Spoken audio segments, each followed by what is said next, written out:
Good evening and welcome to our Parent Academy. Let's talk about preschool programming and kindergarten roundup. Please join me in welcoming our presenters, Ms. Camille Robinson, Director of Specialized Services, Ms. Bonita Ingram, Greenwood Social Worker, Ms. Christina Schmidt, Preschool Teacher, and Ms. Tanya Natsis, Kindergarten Teacher. And now, Ms. Robinson, I will turn it over to you. Good evening and welcome again. So tonight we're going to talk about what it looks like to register your preschooler for programming at Greenwood Elementary School. We're going to also talk about what it looks like for a preschooler at Greenwood Elementary. And then we also will talk about what it looks like as a kindergartner at Greenwood Elementary School. So again, we want to thank you all for joining us this evening. I have along with me Mrs. Bonita Ingram, our Greenwood School Social Worker and Parent Liaison for our preschool program. I have Ms. Christina Schmidt, our preschool teacher, and Ms. Tanya Natsis, our kindergarten lead teacher. So just to give you a little background about myself, I am the Director of Specialized Services for South Highland School District 150. I have a background in teaching turnaround and gifted schools as a special education teacher in grades from pre-kindergarten through 8th grade. So I have had some background and experience with our little pre-kindergartners. I oversee the pre-kindergarten program, our special education department, gifted English language learners, and I manage the compliance for all health and medical here at South Highland School District 150. I'm going to also turn it over next to Mrs. Ingram. She'll give you a little background information on herself.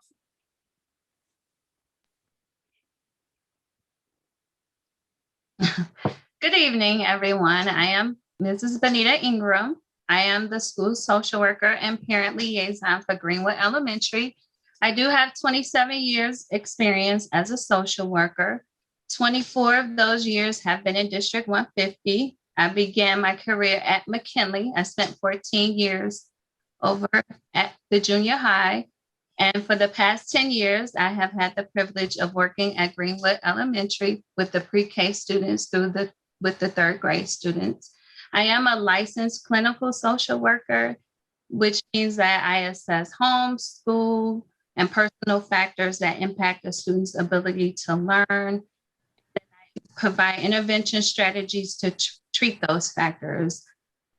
Currently, I am married, a mother of 4 children, 22, 19, 18, and soon to be 13-year-old. If you ever have any concerns regarding students, I am at the school Monday through Friday from 8:20 to 3:30. You can reach me by email or by phone. That my contact information is listed on the website. Ms. Schmidt, can you give us a little bit about yourself for our parents that's joining us this evening? Hi, my name is Miss Christina Schmidt. I am the preschool teacher here at Greenwood. This is my first year as a teacher. I graduated from Bradley University in May of 2020 with my bachelor's in early childhood education with English as a second language endorsement and an early childhood special education approval. So I'm really excited to start my second year of teaching and actually, I feel like just grow more as a teacher. And yes, that is a little bit about me. Thank you, Ms. Schmidt. Mrs. Natsis, can you give us a little bit about yourself? Hi, good evening, parents. I'm Ms. Tanya Natsis. I am a kindergarten teacher at Greenwood Elementary. I have been teaching for 17 years, and all of them have been with District 150. I have 15 years of experience in kindergarten with 2 years as a first grade teacher. I graduated with a Bachelor's of Science and a focus on technology. I also have a master's degree, which includes my reading specialist certification, I've served on many committees within the district and have been here for my whole tenure. I am very passionate about teaching students to love their learning. I love science and STEM learning, using multiple modalities for teaching small children to learn is one of my things that I really focus on within the kindergarten classroom. Our entire team does. I'm a wife and a mother of 2 daughters, 10 and 13, and I look forward to getting to know those students that are coming to kindergarten next year. Awesome. Thanks for sharing that information, Ms. Natsis. So tonight, basically, we want to make sure our parents help them understand what the preschool programming looks like at School District 150. understand what the screening and enrollment process is about, share information about the preschool programming, what it actually looks like for your preschooler in the classroom, and then also what the jumpstart to kindergarten looks like for a preschooler that will be transitioning to kindergarten, and then what a day in the life looks like for our kindergarten students, because we know many of them have been at home. So our goal tonight is in our preschool program is about developing the whole child. So we're promoting development in all areas of gross motor, fine motor, social emotional, self-help, sensory, and of course, intellectual growth. It is important for us to emphasize literacy and provide experiences for these students in pre-reading skills, science exploration, using a variety of math manipulatives integrated into the preschool curriculum. Our program is with one blended classroom with a teacher aide, and inclusive of a speech pathologist, occupational therapist, and social worker. They push into the classroom to provide supports for those students who need that. Our program is half day for our 3-year-olds and our 4-year-olds. We also include many family activities and field trip. Most of those from the past year and a half have been mostly virtual due to the COVID pandemic. And then, of course, some non-virtual activities we hope to move forward with in the upcoming school year. So our teaching and clinical personnel that are providing services to our preschoolers are all college degree. They are CPR first aid certified. And then our morning and an afternoon program, we are asking our preschoolers to be 3 years old on or before September 1st of the calendar year. The hours and days of our preschool program is our AM session is from 8:50 to 11:20 a.m. And then the PM session is from 12 o'clock to 2:30. Our class sizes range anywhere from 15 to 20 students. And again, as I mentioned before, our preschool program is located at Greenwood Elementary School, which is on 168th and Greenwood. The screening, the purpose of it is for us to uncover if your child does have any developmental needs or if any further evaluation may be needed. So our screening consists of what we call our ASQ, which is an ages and stages questionnaire, which is sent to our parents via an online portal. So in order to get started and enroll your preschooler and to register in our program, first of all, you need to complete the pre-registration that is on our School District 150 homepage. Once you complete the pre-registration and you are verified as a resident of South Highland School District 150, our office is notified that your registration has been cleared. Once that is done, then we will contact you to get all the information that may be necessary for us to send the screening to you. Once the screening has been completed, then you can move forward with registration, and your acceptance, of course, is based upon availability and priority of need. So I'm going to move into now, what does a day look like for a preschool child? Mrs. Smith, you can take over from here. Okay, so first, this is the AM schedule. So in the morning, during morning meeting, we start with a hello song. We do a question of the day, like, do you like hot dogs or hamburgers? We try and do different fun things every day. And that's just a time for me to check in with all of the students, see how they're doing, how their weekend was, how they're feeling that day. And that's just a time to talk a little bit and relax right before the day starts. Then we do circle time, which is we do the days of the week, the months of the calendar, weather, do our ABCs and the letter sounds, and we count together.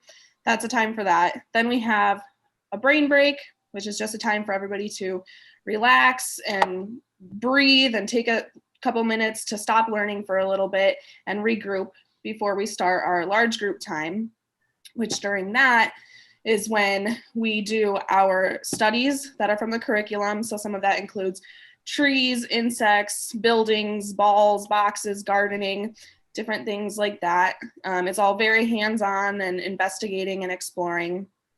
And then after that, right now, since we are online, some of the students that are at home will log off and they can either work on their learning centers. That's just different things online that have to do with like math, reading, different stories and math games, science games. And then there's some boom cards. That's all the same thing. And they're just like little quizzes that they can take. And then I have packets that I provide them so that they can practice writing their letters, numbers, their name. If they are not working independently, they can work in a small group with me, and we do some math and reading activities. And then if they are in person right now instead of online, they will do those centers in the classroom. So in the fall, hopefully everybody will be in the classroom and will not have to be doing anything individually. They will be in the classroom playing with some blocks, math, science, art, reading some stories, some sensory activities, and playing in the kitchen area maybe, and some puppets. So that is the AM class, and then we do the same thing with the PM, except that's from 12 to 2:30.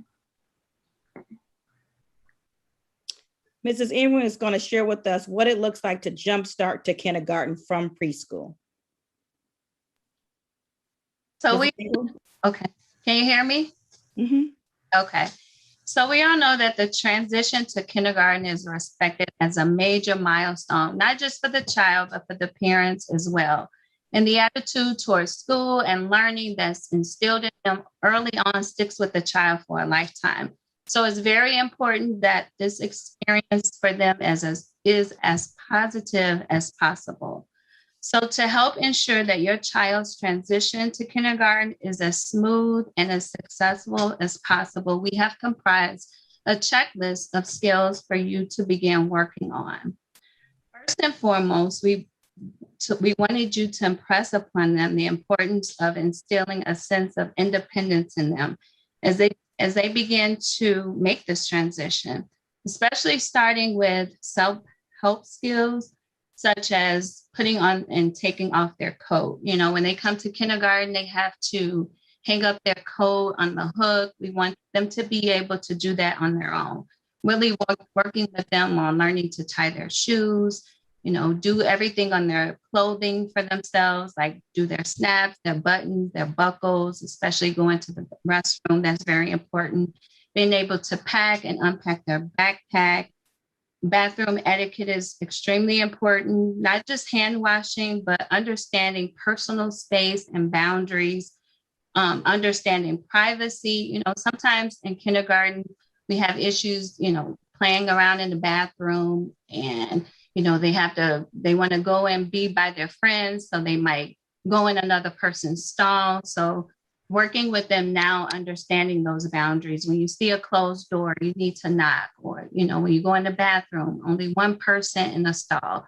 So really working with them, you know, how to conduct themselves when they come to school. When you go in the bathroom, you stay in your space. You don't go in another stall with another person. You stay in your area. So all the things that go along with how to conduct themselves in the restroom, because those kind of situations can get very sensitive because you're dealing with privacy issues. So you really want to cover all of those concerns with them.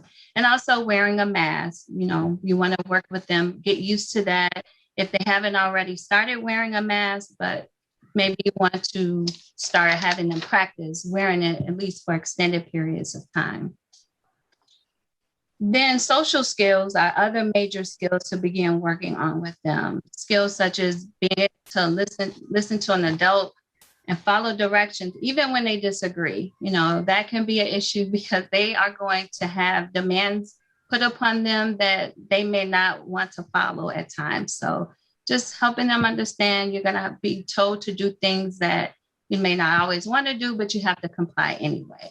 Kindergarten is a lot different now than it used to be. It's not as play-based as it was back in the day, where they're just coming and coloring and playing with toys. It's very task and academic focused, and they have to attend and focus for extended periods of time. So working with them now on being able to sit and focus in one area. So I would suggest maybe at home, having them practicing now, being in a certain area, whether it be a table, sit here for 15, 20 minutes so that they get used to having that structure of sitting and not just being able to get up and move around and now I want to go here, go there, but kind of putting those structures in place for them now and having them practice that, because that is a lot of what they'll have to do when they come to kindergarten.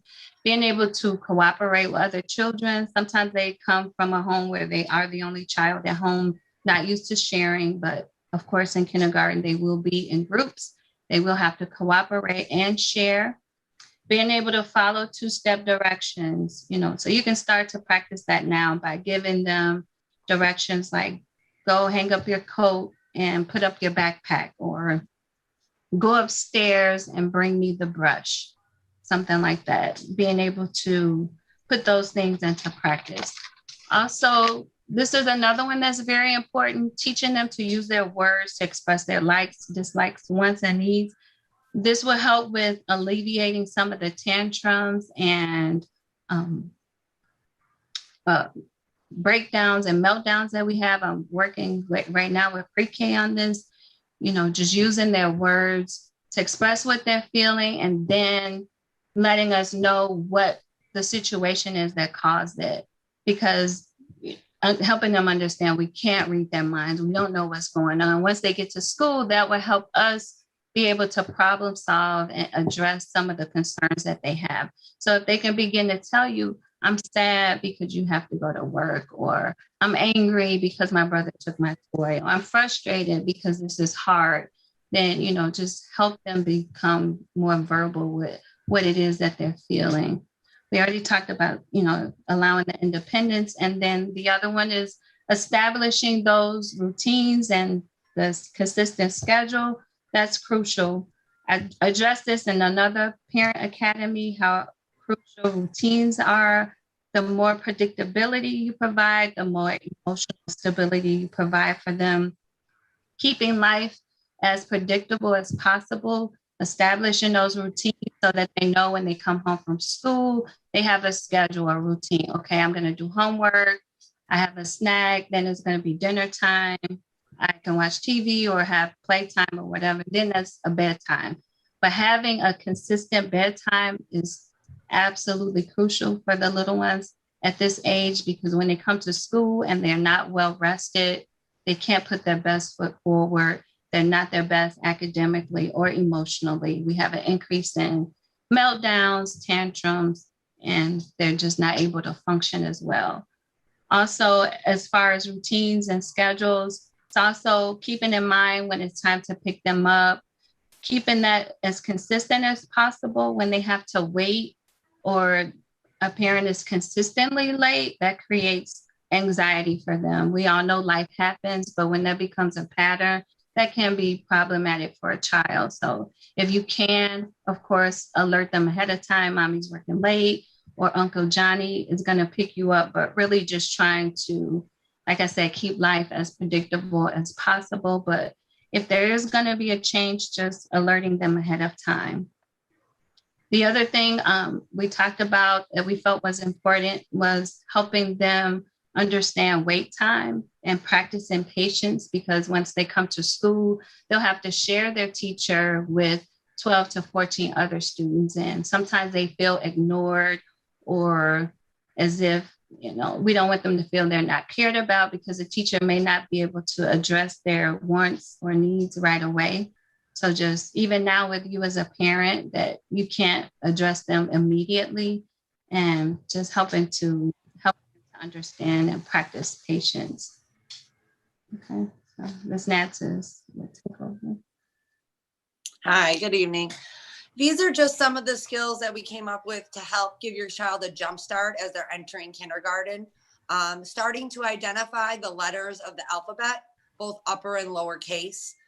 We'll definitely give them a slighter edge coming into kindergarten. Our program is 26 letters in 26 days. We use a lot of brain science along with our curriculum, so it is a fast track curriculum. Majority of the kids do very, very, very well with it. But if you want to give your kid a little bit of a head up, start on those letter sounds and letter names. This is a big one, recognizing their name, maybe not even spelling it when they're coming in, but a lot of the things we do, their names are on the table, their names are on their cubbies, their names are on their hooks, and being able to just recognize their name in print is a huge help for all of us coming in, so that we're not trying to constantly point out their name. writing their first name using a capital followed with lowercase letters. Again, these are just things that if you want to give your kid a head up on, they will definitely help them coming into kindergarten. They are not required by any means, and we will always work on these within the classroom. They also, I don't know where my screen went. Fine motor skills, I think, is one of the biggest things that will be the most help for your students coming into kindergarten, along with being the technology age and being on tablets and phones and those types of things being the norm. We definitely have seen a reduced ability for students to handle pencils and crayons and coloring in the lines and cutting. And those are things I know a lot of parents are like, oh, they're cringing at Play-Doh and, oh no, I don't want my kid to have scissors. But I promise you, those are the best things you can do for them right now coming into kindergarten. Because although we do a lot of online things, we also have a lot of paper and pencil activities to help them with those fine motor skills and also for their intellectual skills as they're coming into kindergarten. Listening to stories is another one. The best gift you can give to your child is to read to them. The more you read to them, it not only helps them with their comprehension and understanding the parts of a story, but it also helps them become a reader. Again, I said earlier, I like to encourage my kids for a love of learning, and stories is one of the best ways to get your kids excited about learning. Whatever, it doesn't even have to be a fiction. I know I have a little boy this year that loves cars. So I've made sure when I'm doing small group with him, we're always reading about different cars, because the more he's excited about it, the more he's going to get out of that story. So we also talk about not only retelling them, but catching their interest and having them be able, just like Mrs. Ingram had said earlier, getting them to sit for that part and telling and listening to stories is also a big part of that. Basic colors and shapes will also be a big help as they come into kindergarten.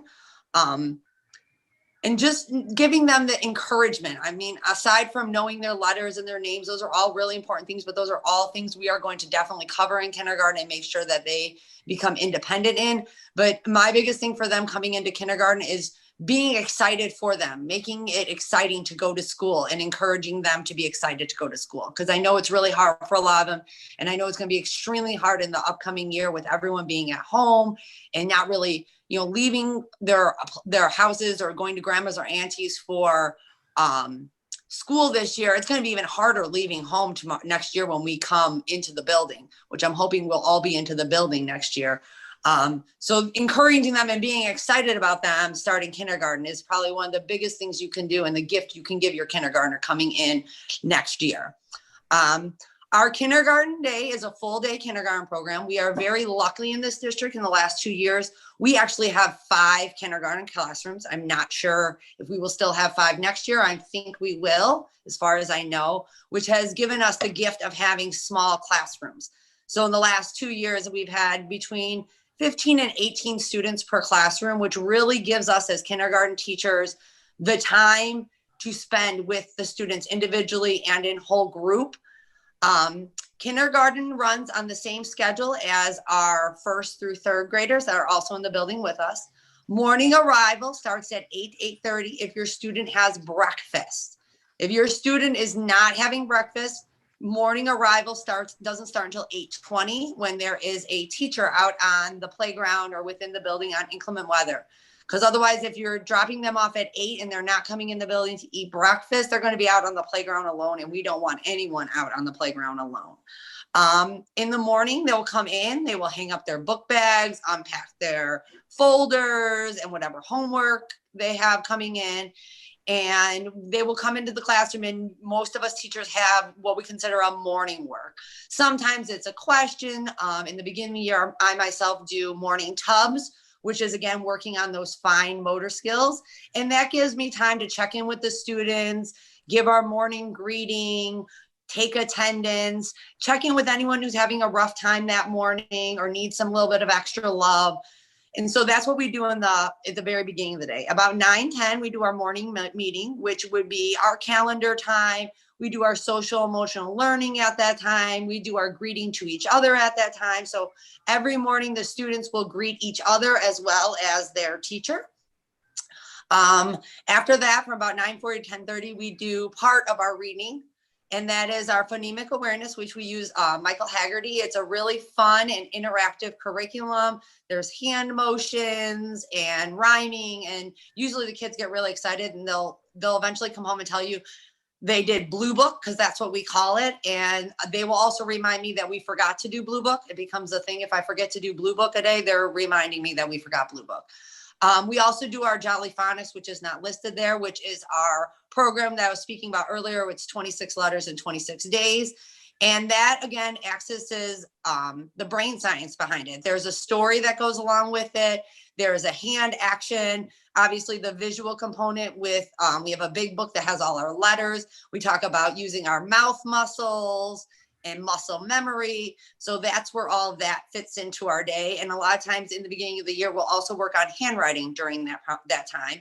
We have a handwriting book that's provided by the district that we coordinate with our Jolly Phonics, and the students will there be working on their formation of letters in upper and lower case. After that, we usually take a bathroom break.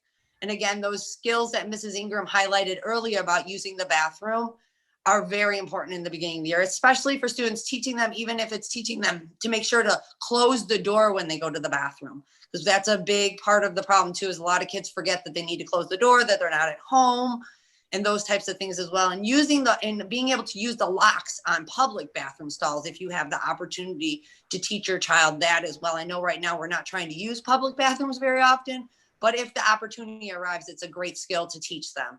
We also are fortunate enough, we do have a bathroom and 2 sinks in our classroom. So we are always washing our hands, and they do not have to leave the classroom to go to the bathroom if it's sometime during one of our academic portions of the day. So they're never wandering the hallways by themselves or anything like that. After that, we do our story. Usually we do a story of the week, and we focus on a comprehension skill, whether that be character, setting, problem, solution, and those types of things. We also try to do like fun stories. If a kid starts saying that they have a favorite story, we'll also incorporate that.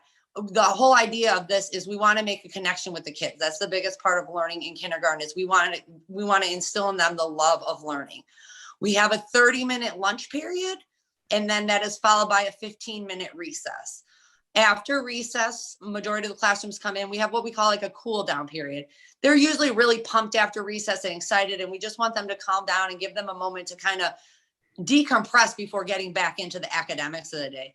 And that is not a nap time, because I know some kids are like, I don't want nap time. It's not nap time. We usually give them a free draw. I put on relaxing music. Sometimes they pill out Play-Doh, and they'll just kind of play with the Play-Doh in their hands and just kind of cool down and get ready for the afternoon learning. After that, we go into our math curriculum. And this year we are fortunate enough to get a new math curriculum called Ready Math. The kids have been very engaged in it this year, because being online, it doesn't promote the same kind of learning as in the classroom, but our math program has a really strong online component called iReady. And the students really love the characters, because as we get into our math book pages, which are done paper pencil within our meetings in the afternoons, they are telling me all about the characters that are on the pages. So the characters that are in the iReady online portion are also shown in the math book that we work in every day, working on our skills. So it's really funny to hear the kids tell me about the stories about the different characters in the math series that they've heard from the online portion. So it's really neat that way. Then we do another bathroom break. Every day we have a 30 to 45 minute special, which I just plugged in there. It could be in the morning, it could be in the afternoon. We try to do them in the afternoon in kindergarten because our morning is a little bit shorter, but it could be at any time. And for our specials, we have music, library, and gym. In the afternoon, we do our social studies and science, which we focus on various things from our science and social studies curriculum. Our science and social studies, we try to do very hands-on. I do a lot of STEM projects within the classroom, and we try to make it as fun as possible. Like we just finished up our insect unit, and we actually had live caterpillars that turned into chrysalises, and they got to see them released as butterflies, and we learned all about the life cycle of the butterfly, and they got to see it in person they had in hands-on, they absolutely loved it. I had only 4 kids in the classroom when the butterflies were there, and you would have thought I had 20 with the amount of squealing and laughing and so much excitement. After that, we do our free choice and small group center. And at this point, the students will have a grid that they will choose from. They get rotated through it, and they will do things from iPads to hands-on manipulative games. In my classroom, I'm lucky enough to have Osmo. Mrs. Lokema has graciously allowed us a extra iPad in our classroom that our students at this point share. I don't know how that will work in the coming year. And it's actually an online gaming thing that they do with gaming system that they do. And it's all academics. They're programming, they're doing the basics of programming, they're manipulating materials to make letters and numbers and identifying beginning and ending sounds. It's all hands-on. It's really cool. After that, we do our cleanup and we get ready to go home. We go do our goodbye song. We talk about the best parts of our day and we highlight whatever we have learned today. And then at the end of the day, we will all meet at door 4, which you will learn about as your kids come into kindergarten. That's also our morning arrival door. And we will wait until we see a parent before we dismiss kindergartners. So kindergartners are not allowed to just leave out the building. We wait and we visually have to put eyes on a parent or guardian or whoever you have decided to come get them. And we will dismiss then. Up front of you, you see, which is my actual kindergarten classroom. It's not exactly how it would be in a normal year because we've been virtual. As you can see, there's dividers up right now. But you can see there's 2 sections of the classroom. One is for tables, which we do paper, pencil. The smart board is over there. And then we have a carpet area, which is used for gathering for calendar, story time, and all of those kinds of things. So we do a lot of exploration and learning within each room. And the kids are also taught a lot of independence. You can see in the back, there's green, white, and red bins. The kids know where everything is. They are able to access it on their own. I am not going and getting them everything. So they are getting it on their own, which gives them, you know, a sense of pride in their classroom. So they definitely become part of the classroom and get to pick and choose things and how things are going.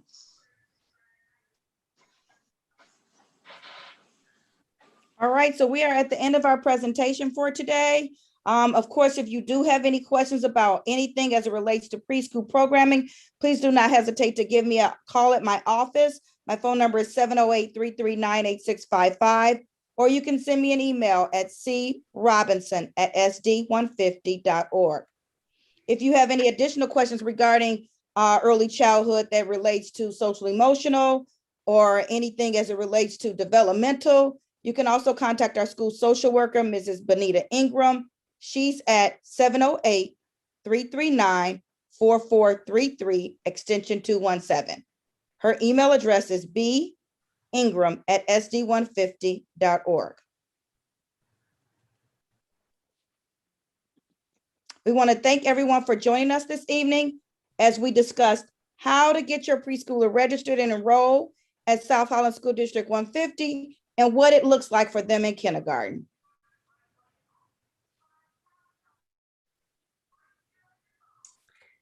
And thank you to our presenters, Ms. Robinson, Ms. Ingram, Ms. Schmidt, and Ms. Natsis. And thank you to all of you for joining us this evening for our Parent Academy. If you enjoyed tonight's webinar, you can view the schedule of all of our upcoming webinars on the SD150 District website. And as always, you can view past webinars by going to the technology section of the district website at www.sd150.org/departments/technology. Thank you and have a wonderful evening.